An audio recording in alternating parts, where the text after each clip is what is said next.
Hi guys and welcome back to another video. Ngasidi mayam hoy August month hodore do August ki ba collective reading hargedra August head reading so ituna thaga charage buka but ngasi sidi dum yamna general loiba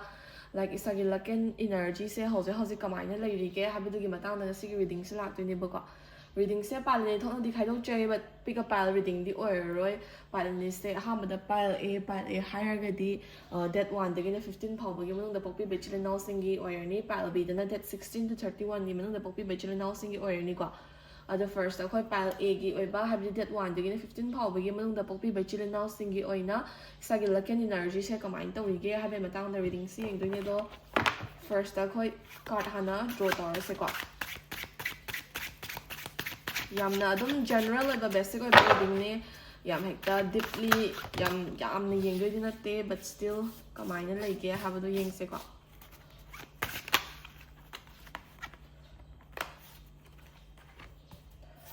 so the High Priestess, 4 of Cups, 2 of Swords, the 3 of Cups,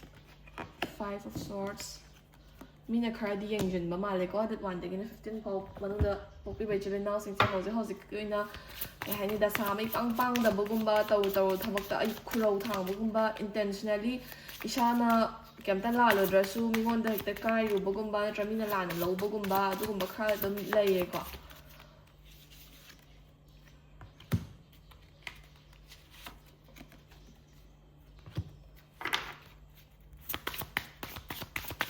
energy card ama ani ga hapchage duga khai reading se phasna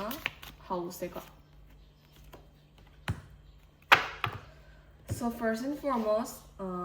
main reading se la ka da energy card han haizage ko house ma kyo ina isa se dum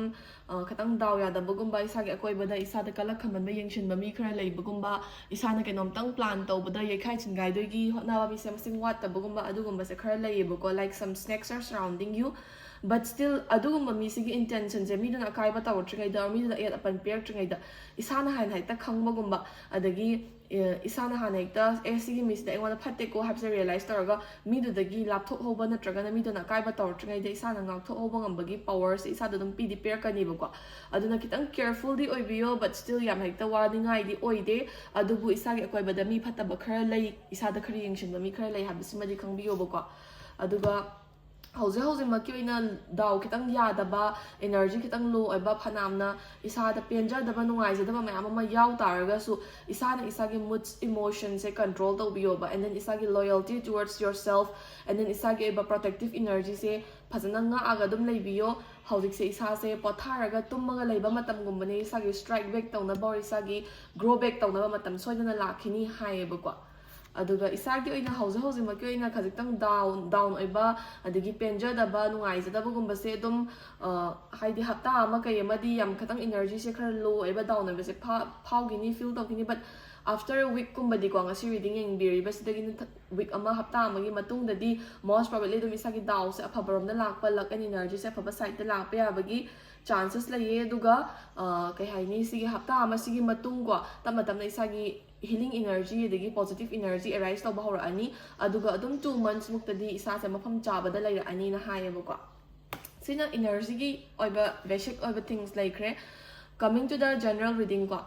first and foremost hauzik se isa na thabak makta tawraga su adum isa gi thabak mafam na ni khangde jaga ama hita da adum isa se competitive energy face to ba adagi isa na kemta soyu draga su lalu draga su isa na kenom tang chawkhat pa phaba ma achieve tong na bahot na pa matam da mi na kalak khaman bi yengshin ba se haidi manak nak pa mi oigara ara pa mi oigara adum wat ta bugumba ko adugumba khara adum theinai ye aduna maram araga isa se thabak to bugumba se fazna fully focus to wangam da bugumba distracted oiba diverted oiba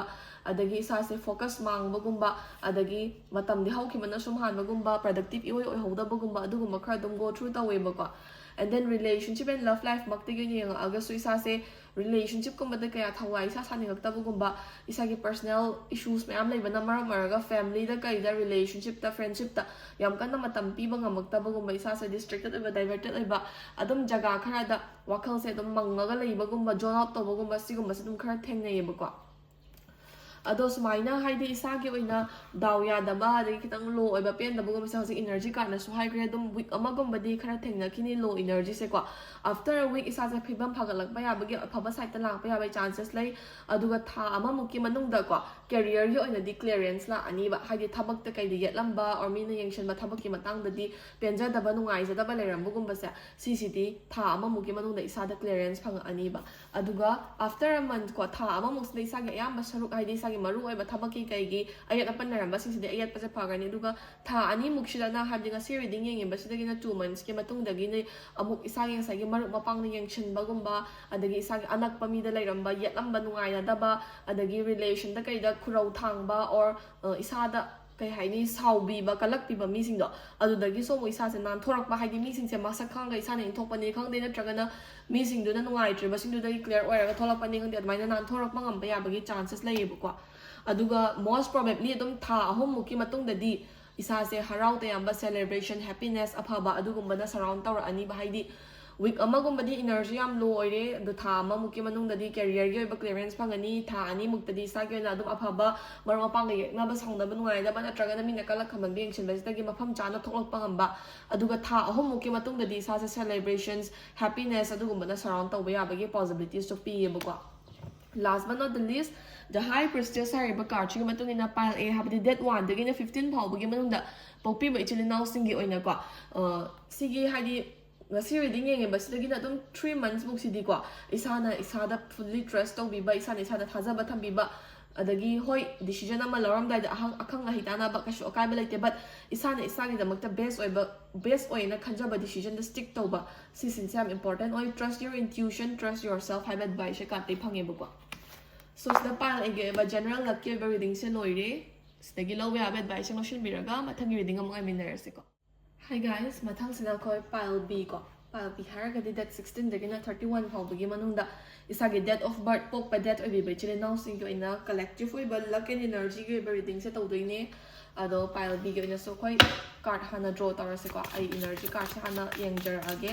like pile ꯕꯤꯒꯤ ꯑꯣꯏꯅ ꯍꯧꯖꯤꯛ ꯀꯔꯤ energy ꯂꯩꯒꯦ ꯍꯥꯏꯕꯗꯀꯣ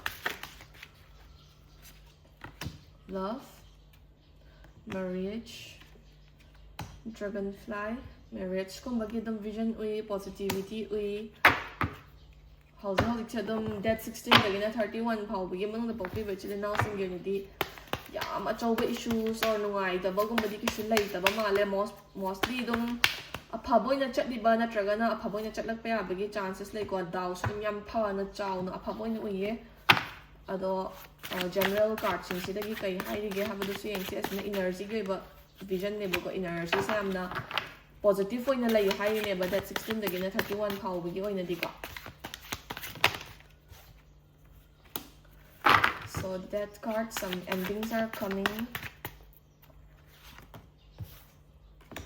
the Queen of Pentacles ꯄꯩꯁꯥ ꯅꯨꯡꯁꯥ ꯂꯥꯛꯄ ꯗꯥꯎ ꯌꯥꯕ ꯑꯗꯒꯤ ꯐꯠꯇꯕ ꯁꯥꯏꯀꯜ ꯑꯃꯒꯤ ending ꯑꯣꯏꯔꯤꯁꯦꯀꯣ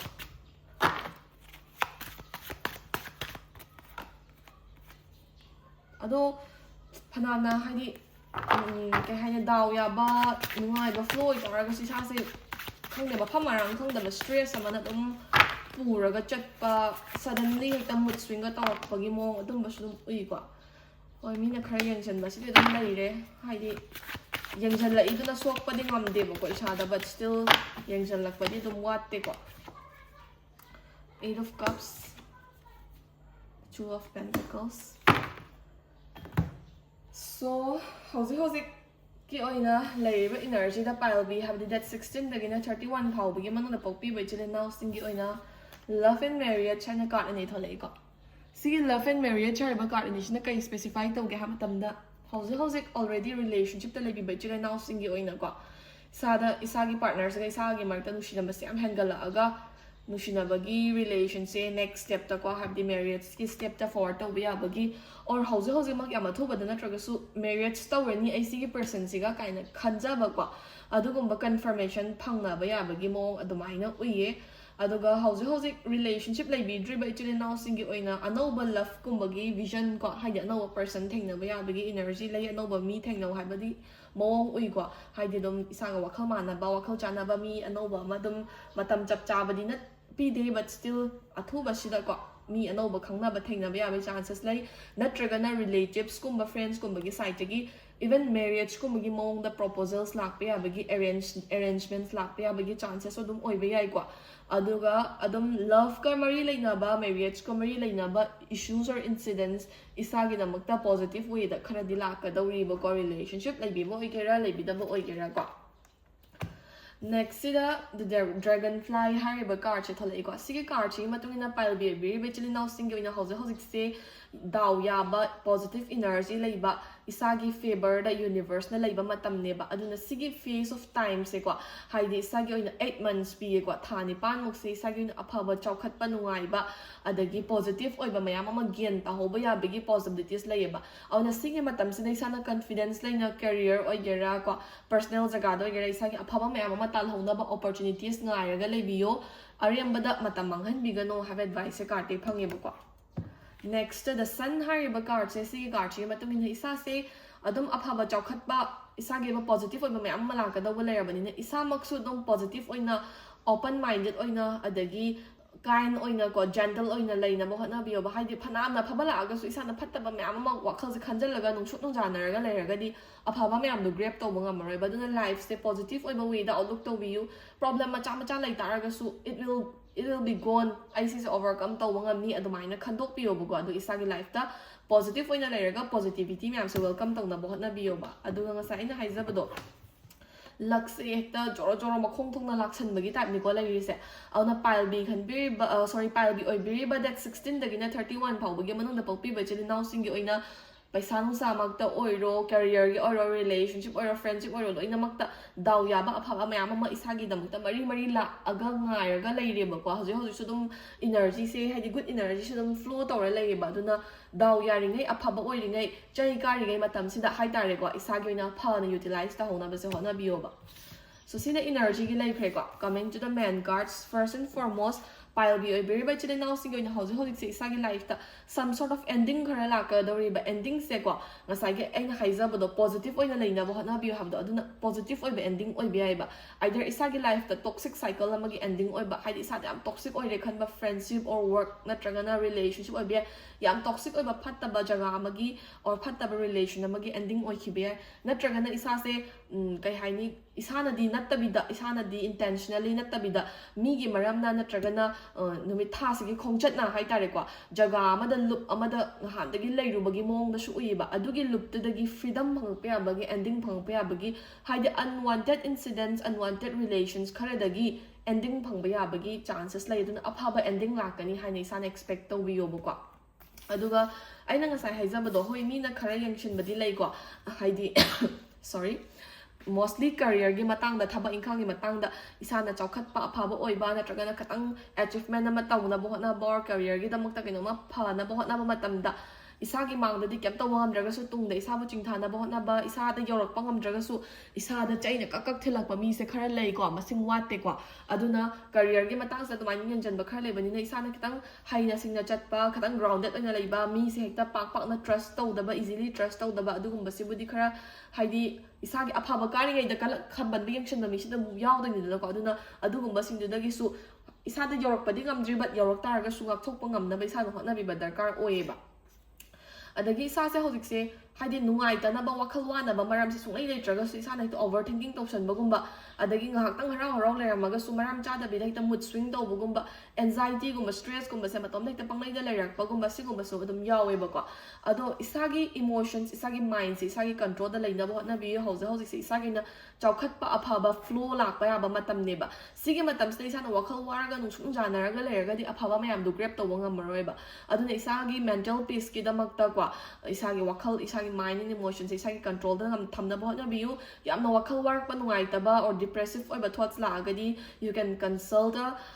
like expert ko haidi expert ama consult taraga maybe a counselor na tragana haidi counseling pi bangam bami na tragana adum doctor go moraga su consult of piu kemta haidi chingna ba laita na wakhal waraga laidu shuru ko wakhal yang na nungai na leibana phaidana aduna depressive thoughts ko ba emotional